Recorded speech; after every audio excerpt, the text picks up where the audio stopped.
Hello guys, how are we? Welcome to the YouTube channel. So today we're going to be running over a wee leg workout, joined by me and the man Paul himself. Just showing you my wee pre-workout. Some of the supplements I'm going over here. So we've got Prepare 2.0, only new out, second time taking it. I think it's pretty good. It's leg day, so we're going to need the heavy artillery today. 18 grams of that going in, and then we've got our intro workout here. Performance fuel, we got 60 grams of this going in into the water, into a fresh Evian. We've also got 5 grams of creatine going in and a gram of salt. So today we are week 8 on a deficit. I am just over 11 kg down. I'm waking up at about 105.0 this morning now, so probably we have another 38 days to go in this deficit, so probably another 6-7 kilos before we wrap it up. So that's my excuse for being weak today if I am a bit weaker than usual. So it's my favourite session of the week. It's a tough one, it's a grueling one, and I'm going to try and make it as educational as possible. So hope you guys learned something, and we will be running over a few more videos in the coming weeks too, so stay tuned. Nice, have you ever had this one? No. It's so good. That blue slushy, it's the nicest tasting pre-workout ever. This only just came out. So JP's pretty much the best brand for pretty much everything. His pre-workouts are solid too. So when this came out, I was excited, but it tastes like dog shit. Oh, so it's a siege. 60 grams of the good stuff going in. Has to be 60 exactly. There we go. 61. Really fucked it. I know I did. Fuck it. I'll just leave 1 mil of it left. Good old creatine. And we can't forget salt. If you want to get massive, 1 gram of salt in your intro.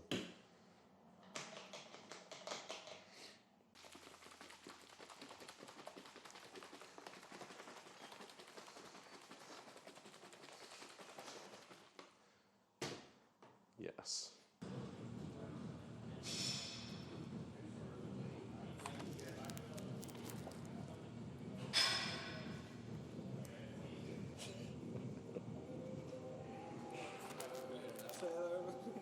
Man, this takes time, look. Writing down all the secrets, look. This isn't even a high volume session. It's just legs take so much rest. It's all the single leg stuff too. Like a lot of stuff today is single leg, so then I have to rest between the single leg stuff. So it's nearly like 2 different sets.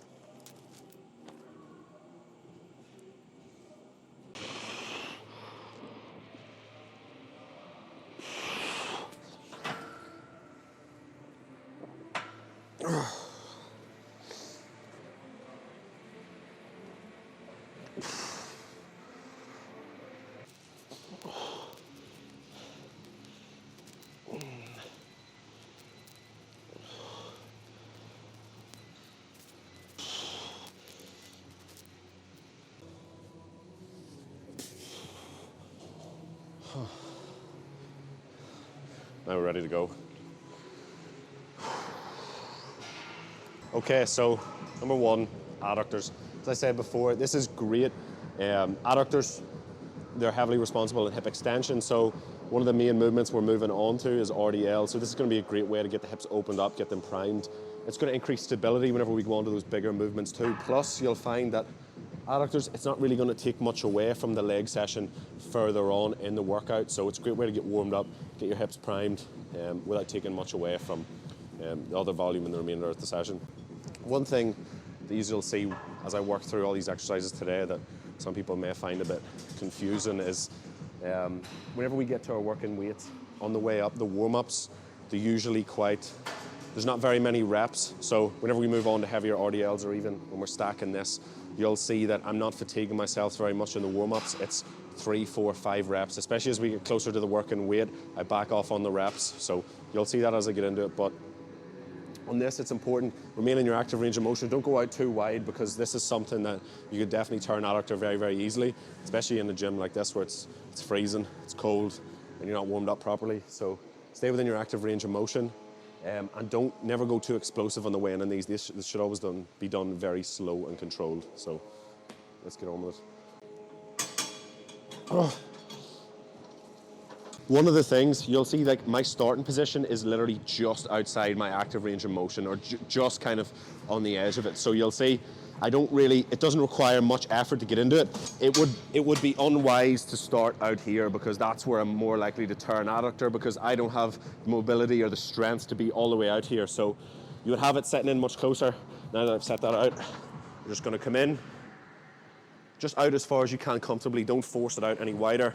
You want to keep your rib cage stacked above your pelvis on this. Don't be arching like this. Don't be way forward. Just keep your rib cage directly above the pelvis. Keep the hands pulling your hips down tight into the seat. You'll see as you apply force this way, sometimes it's going to try slide you up the bench. So keep the hips pulling you, or the hands pulling you down into the seat. Get a nice pause in the length and range here too. A nice slow and control on the way in.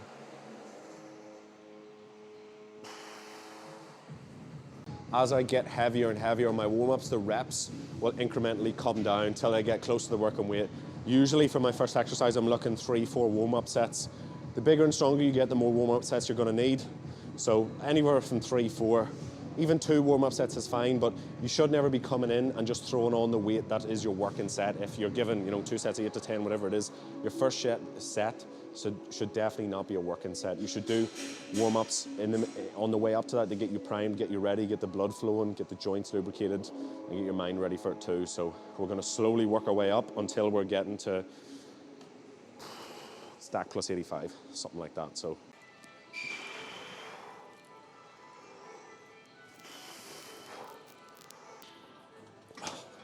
just pay particular attention to your form, not just on this exercise, but most exercises. When you're in that length and range, when your legs are all the way out there wide and you're in the stretch, that's where you're most vulnerable. That's where you're most likely to tear a muscle or do something wrong that'll damage you. So I say pause in the length and range here when you're in the stretch. Move through it nice and slow and controlled. Don't ever go too wide outside of that active range of motion, outside of that range where you can control it perfectly. Don't ever really go outside of that. That's where you're at most risk. So move through that range quite slow. So always pushing the first rep in as well with my hands. That's the rep that's the hardest. So you'll see in the first rep, pushing in with my hands, get into position, and then I can just move through this nice and slow and controlled.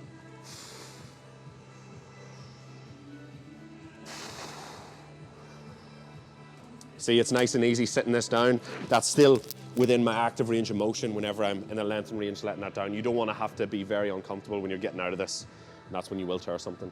You'll see that's only 5 reps too. Still a warm-up. I could have easily done 10, 15 reps, but that would fatigue me for my working sets. Remember, whenever we're chasing progressive overload, we're trying to get bigger, stronger. You want to be getting stronger and stronger as the weeks go by. If you fatigue yourself too much in your working sets, you limit your max output as to what you can do in your working sets. So your warm-up should be just that. It should be a warm-up. It should never fatigue you. It should be enough just to get your nervous system firing, to get the blood flowing and feel the weight, but not so much that it takes away from your actual working sets. So as we get closer and pyramid up to these working sets, you'll see the reps come down. Still maintaining the same form and control I would as if it was a working set. So still nice and slow and controlled, treat it with the same respect.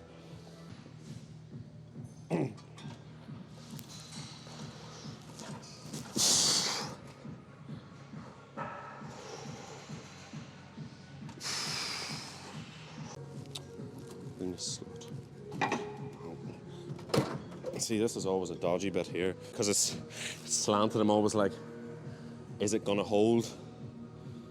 I don't know. Last week we had 7. This week we'll take about 8.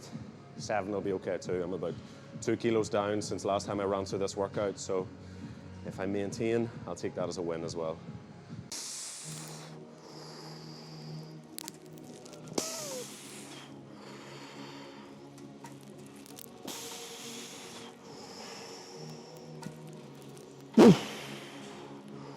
That was heavy, so 7 reps. Maintained, but I'm 2 kilos down, so it's a win in my eyes. And the stack didn't break either, so didn't get banned from the gym also, so it's a win. After big sets like that, you're usually going to want to rest up. There's no ideal rest time, I suppose. You should always be resting until you feel like you're ready to go again. Never limit your rest times too short. It's going to do you no good in terms of strength or hypertrophy. Always rest until you feel like you're fully rested. If you rest too long, you feel like you'll get cold, you lose the pump, but if you rest too short, you limit your strength and output in your remaining sets, and then you won't progress as much. So rest as long as you feel is needed. One thing you'll notice as well today is a lot of my sets, a lot of my exercises, one set I'll have in quite a lower rep range, the next one I'll have in a higher rep range. It's important to work across a variety of rep ranges, so anywhere from 6 to about 25, even above is all good. You'll notice as well that all my sets are taken to failure, technical failure, which is pretty much until your technique breaks down. So you'll see on this, I could have went for another rep if I could have got an assist or someone to push it in, but that's going to do me no good. So you just go until your technique breaks down. You don't go until you physically can't move or snap something. So I'm always going within that one, between 0 and 1 reps. When I know my form's going to break down, it's a skill I've built up over years and years of training, so I know that if I do that next rep, the form's going to go to shit or it's going to break down slightly, so I stop it right there. So I'm always pushing that limit and going as close to 100% as I can, and that's the way all my sets are done. So come in, give 100%. If I progress, it's good.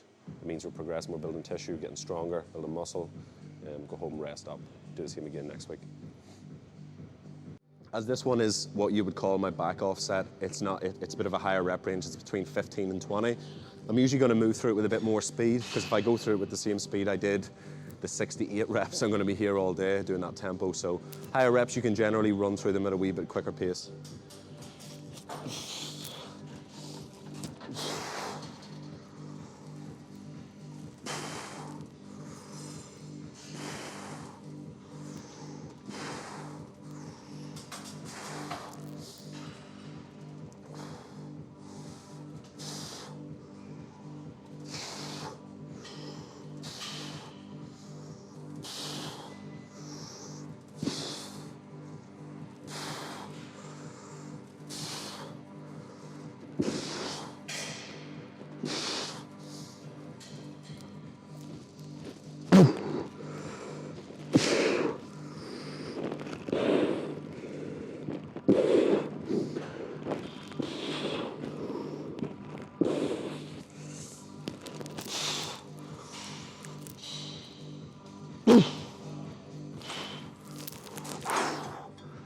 Oh. 24. Take that. Oh. Take that. Happy with that. That's 2 reps up on last week. That made up for maintaining the first set. So now we drag all these weights back, and it's time for RDLs. Fun stuff. So let's go.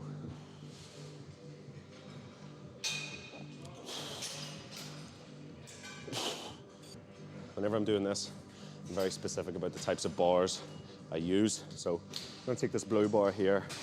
It's not specifically a deadlift bar, but it's going to allow more whip in it. So what that means is it's going to bend a wee bit more.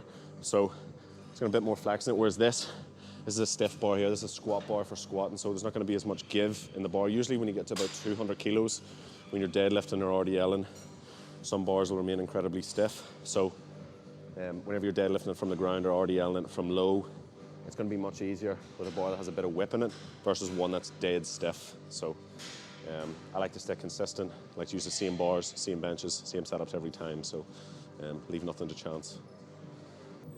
Okay, so I'm just going to run through a few warm-ups here. You'll see I'm doing deadlifts, RDLs, bent over rows, a couple of weird stretches. You'll see I'm going, so whenever I'm doing RDLs, I'm kind of stopping in and around mid-shin, but here when I've got the bar and no weight, it's quite safe. I'm probably going to go all the way to the ground here, just expose myself to that range, because it's better that I have some exposure to that deep range with an empty bar and no weight where it's safe. Whereas if I load up the bar and for whatever reason I end up getting pulled into that range and I haven't been there throughout the session, the likelihood of injury is much more. So whenever I can, and I've got no weight here, you'll see I'm going to expose myself to that range when it's quite safe. So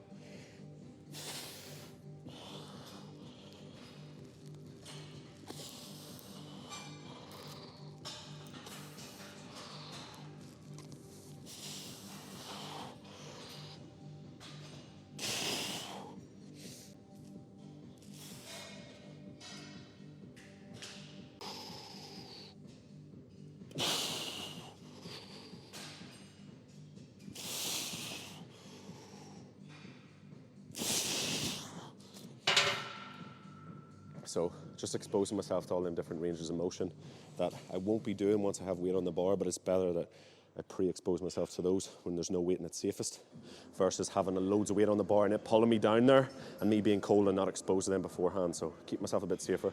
Plus doing bend over rows, stuff like that, getting all the muscles that are going to be used throughout this RDL, lats, upper back, glutes, getting everything as warmed up and firing before I start putting on some real weight onto this. So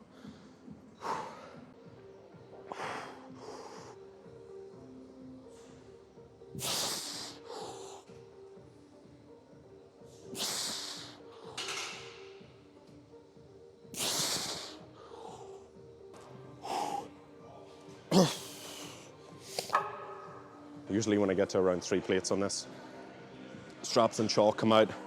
You can do these over under grip if you really want. I would say that's not ideal because one shoulder's externally rotated, one's internally rotated, so your lats are in a different position, your upper back's in a different position. It's just going to lead to imbalances over time. So what are we really trying to train here? Are we trying to train our grip?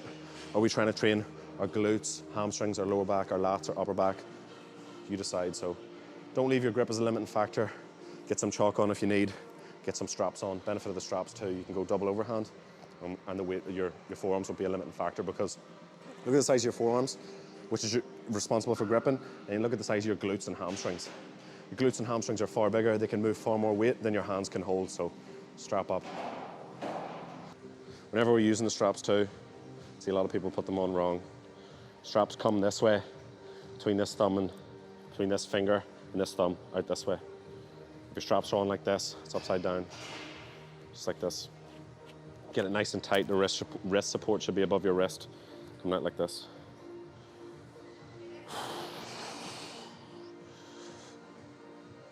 I was going to try to take that ring off, but my fingers have got pumped and my fingers are fatter than they were, so it hurts to try and pull it off, so it's going to have to stay on. Hopefully it doesn't rip my finger off.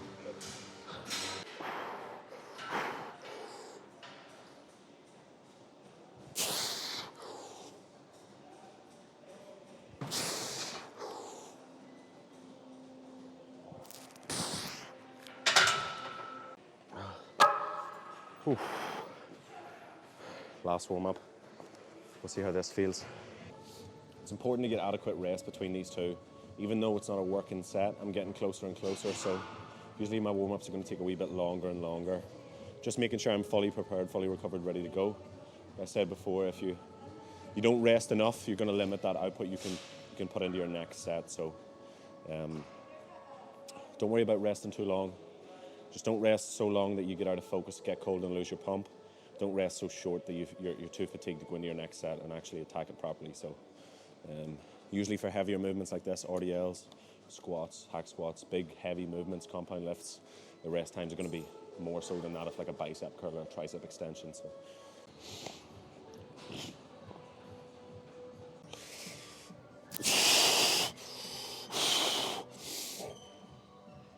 oh.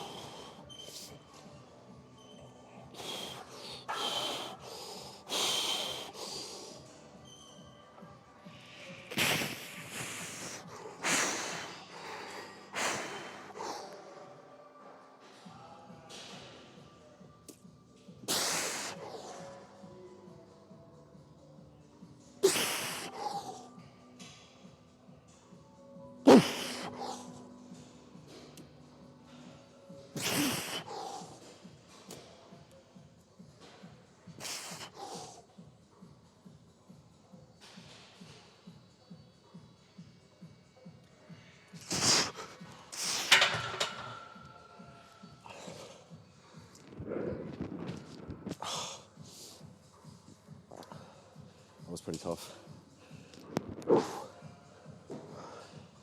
See, the last rep starting to get me more and more as I get lighter and leaner. It's getting harder to maintain neutral, it's starting to pull me over a wee bit. I can feel it in the bottom. Yeah, see the last rep, I think usually what happens is as well is I'm not so much in that RDL position. It's more like a deadlift. I'm turning it into this. Subconsciously, my body's just looking for the strongest, easiest position to be in. and that is slightly more knee bend, so probably not the prettiest, but we got it done. Now we've one more set, so that was biggest, kind of most important set of the day. Now that that's a win, the rest of the day follows pretty easy, so need a big rest after that too. Fuck. Takes a lot of effort.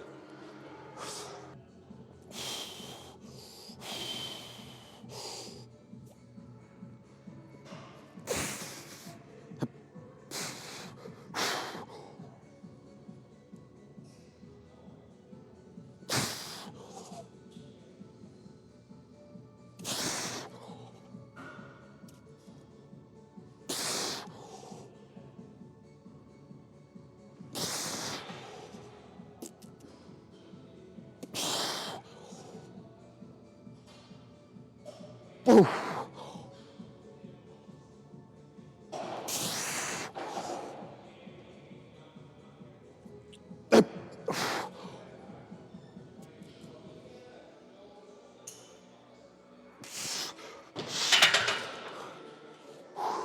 2 maintenances so far during my 4 sets that I've done, so overall that's a win. As I said a million times already, we're in a deficit, so any progression is well appreciated. Even maintenance at this stage is pretty damn good. Cardio and steps are pretty high. I'm at 15k steps a day, 90 minutes of cardio a week, so low calories. Recovery's hindered that wee bit, so the next machine is currently taken, so we'll linger here for a minute, and if she's not off it in a minute, going over to throw her off it, so not really, but we'll sit here for a minute and see if she's finished. Okay, so Lionheim Curls. First exercise we done, working the hamstrings in the lengthened position on the RDLs. Now we move over to working them in the shortened position. So you'll see the setup for this. Our axis of rotation, where we're rotating around this machine, is our knee. So that's the joint that's bending here. So on this machine, you'll see its axis of rotation is actually in here. You'll see this wee bolt. So this is where this machine's rotating around. You're rotating around your knee. You want to make sure your knee is lined up in line with this. Now, as the hamstrings are already sort of semi-warm, the knees aren't particularly warm, but the hamstrings have got somewhat blood in them from the RDL, so we're only going to really need one warm-up set on this, just to feel it, get some blood in and around the knees, to get the hamstrings further warmed up. So we'll do 1 set, nice and gentle, 5-6 reps, and then we'll get into our working sets on this. So setup for this also, one of the things you'll see people do, they're going to go into that anterior pelvic tilt whenever they do the rep. So if you're getting anywhere near your ass when you're doing these, you're doing them completely wrong. If anything, you want to be in slight posterior pelvic tilt, or even keep it neutral. So that means keep the hips tucked under. So I'm trying to keep my glutes and hips tucked down into the pad, not looking at myself in the mirror, keeping the head down too. Everything from the pelvis up, ribcage up, is locked in, is not moving. The only thing that's bending is my knee. So just like this. You'll see I'll only be able to get to about here. The hamstrings are completely contracted there. I can't get up any higher. You'll get a tight sensation about there. Can't go any higher. You'll see I'm applying pressure in here too. The first part of this movement, so you'll see whenever I'm curling here, right, this machine, I'm applying force up this way, so it's trying to lift me off the bench this way. So first part, you'll see I'm curling here, so the machine is trying to lift me up. Now the second part, the second half, I'm pulling in this way, so the machine's trying to slide me back in the opposite direction. So first half, I'm applying pressure down, keeping the hips tucked down in, trying to keep the lower body down tight. And in the second half, I'm actually pulling on these handles, because in the top range of the movement, the machine's trying to slide me backwards. So hips tucked down like this.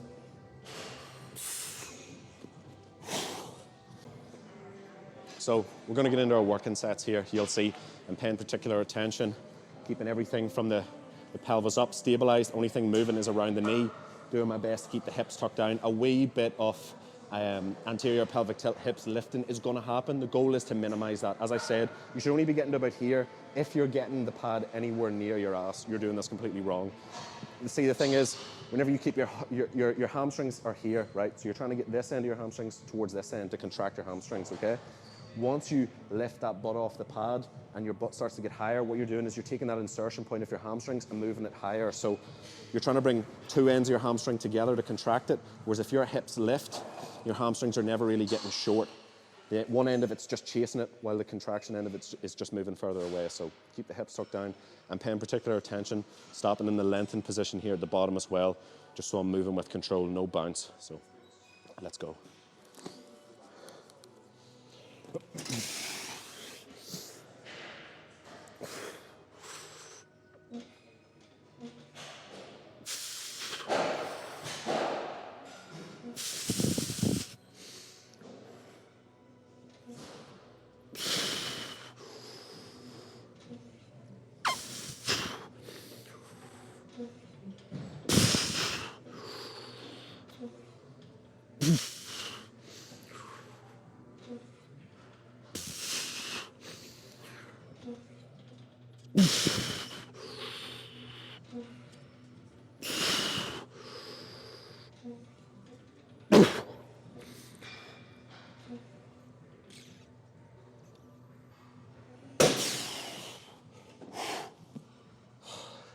One up. So we take progress on that. It's pretty good. Happy with that. So as I said, keeping the hips down. Don't let the glutes rise too much. And you'll feel a sharp sensation, a good contraction in the hamstrings. Pay particular attention, tuck the hips under.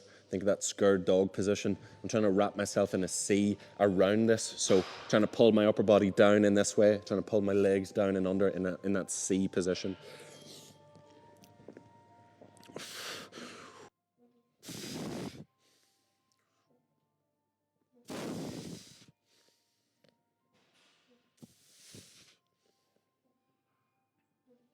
Two progressions are across those two sets.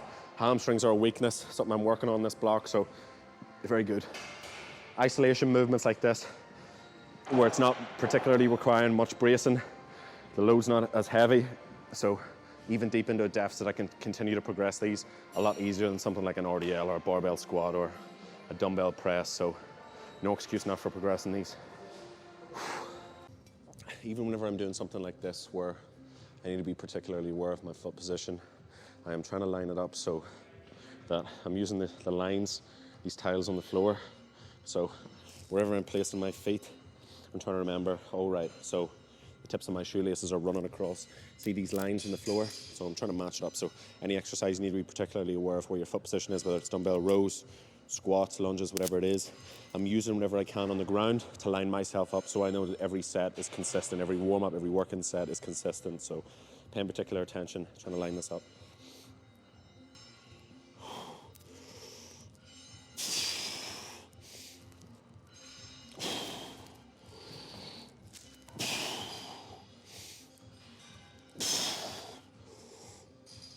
Main benefit of this is we're putting these hips internal rotation. So this is your hip externally rotated. This is it internally rotated now. Most people lack the ability to internally rotate.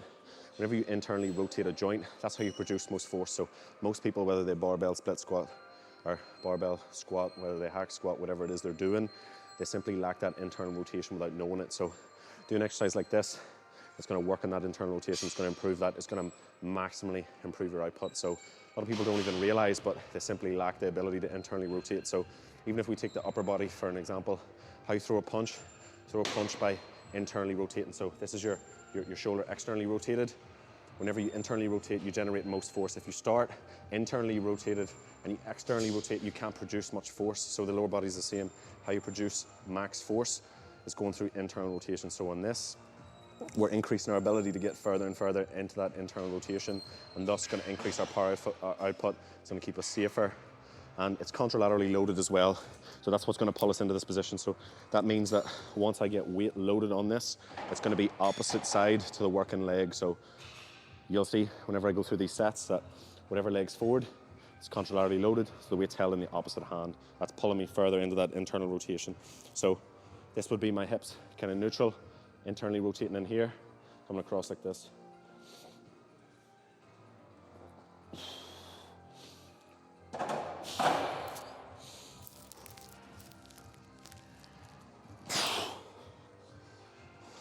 Okay, gonna move into some 2 warm-up sets because we haven't particularly done it in quads yet. So although while the knees may be warm from the back from hamstrings, quads haven't done anything. So we need to pay a wee bit more attention. In the last exercise, Lionheim Curls, we done warm-up set because the hamstrings were warm, we only done 1.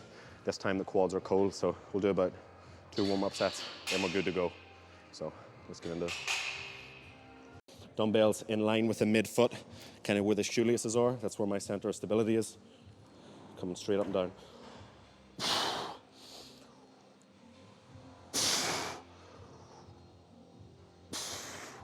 If you haven't got something like this in your program, you absolutely should. As we get older, as we get stiffer, as we sit down all day, most of us have desk jobs, we'll lose that ability to internally rotate. Whenever you lose that ability, and then you go and do something like barbell squats, you're going to be severely limited in your output, and you're asking for an injury once you get strong enough. So, as I showed you before, the way we produce max force, whether it's you look at any kind of kick, whatever it is, to produce max force for your lower body, you need to go through that internal rotation. Like for example, if you lifted your foot up as high as you could and tried to stamp it down on the ground as hard as you could, you would externally rotate, and you internally rotate when you come down. So any squat leg press is the same. You need that ability to internally rotate, produce your max force, and keep your hips healthy.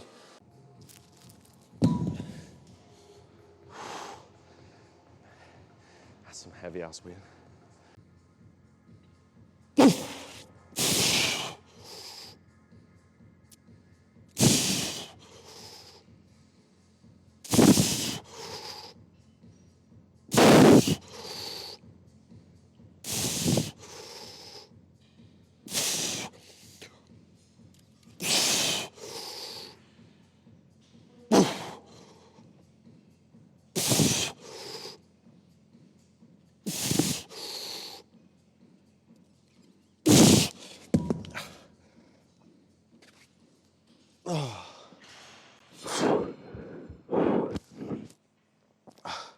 So again, big, heavy unilateral movements like this, you're going to need, treat them as though, so I've got obviously the other leg to do, treat them as separate sets, don't rush straight into it.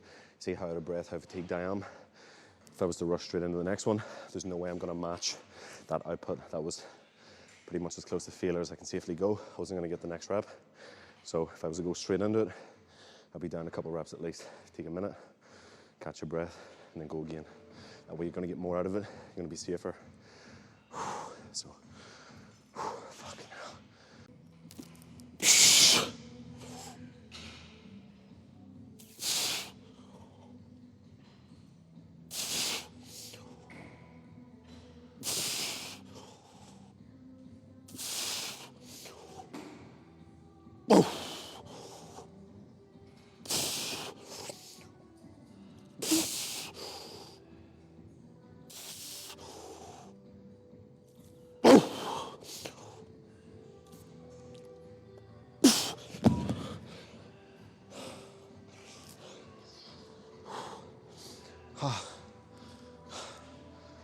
That's one set on each leg.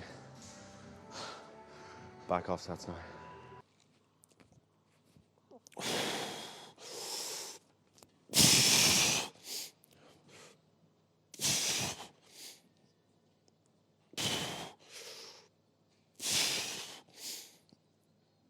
This machine gets heavier the furthest you press it, and that works quite well because your quads can actually produce more force.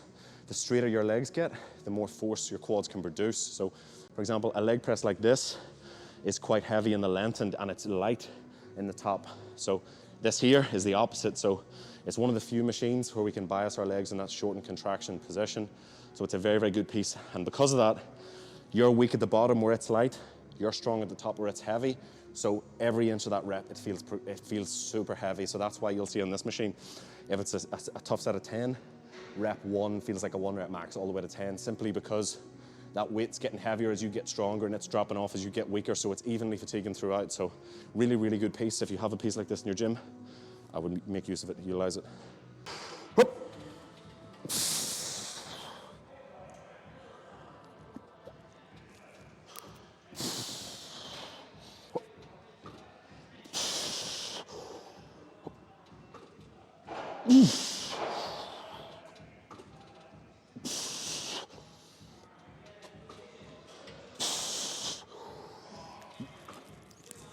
3.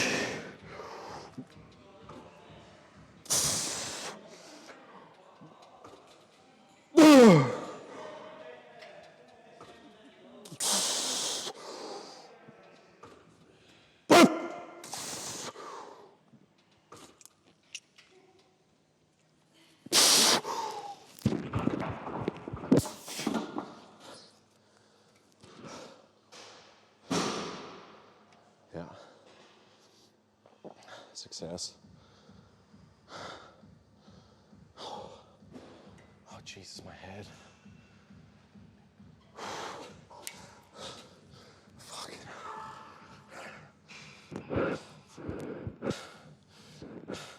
That'll take your soul, that one. Right, so to finish the day, finishing quads off. 2 working sets, leg extension now. Although the last exercise was quads and glutes, it wasn't just solely quads. So quads are quite filled with blood, quite tight, haven't got much range of motion. They're all swelled up. So done 1 set quite light on the leg extension, kind of loosen them out, stretch them out, and I'm ready to attack the working sets. You'll find after a leg press or whatever, they've quite swelled up, quite restricted. So 1 set, loosen them up, and ready to go. So let's get it. Also, another thing worth noting,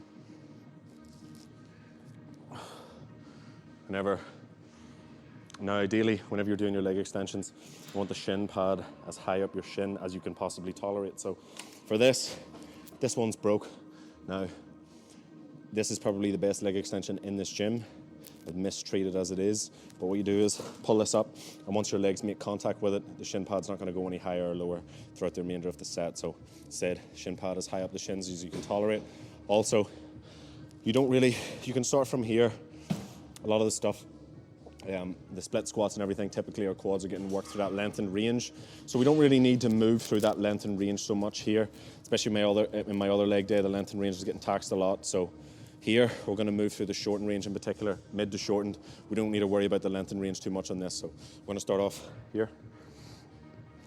Another thing as well, for the first, people think whenever you're doing this, just hold your hands down tight on the pads now.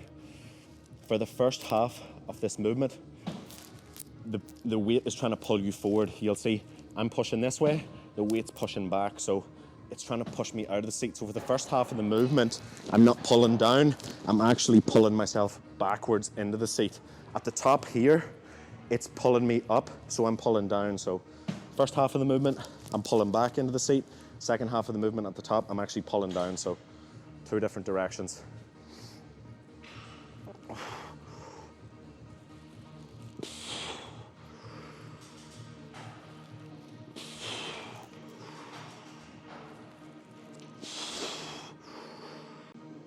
Right, last set of the day, sir.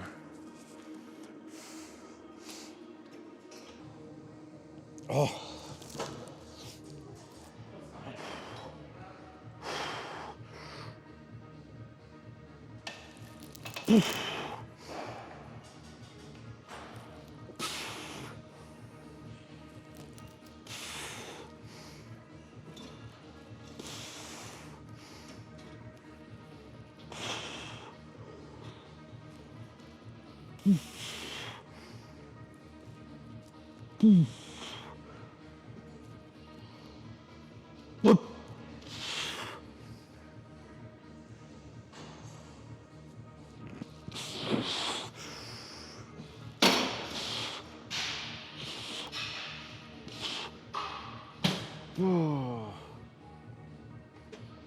Another setup tip on this as well is, so from the hips, knees and ankles should all be lined up in a straight line. Also when you're doing it, your tibialis should be flexed, so toes pointed up. That's going to flex all the musculature contracted around your shin, which is therefore going to keep you more stable around the knee too. So don't have a foot like this, a loose, flaccid foot, relaxed foot. You always want the shins contracted like this, toes up, hips, knees, ankles, all in a straight line. Most efficient way to apply force. So job done. Hopefully you've learned a few things. If there's anything you want clarification on or whatever, don't be afraid to drop me a message. And yeah, more to come. Peace out.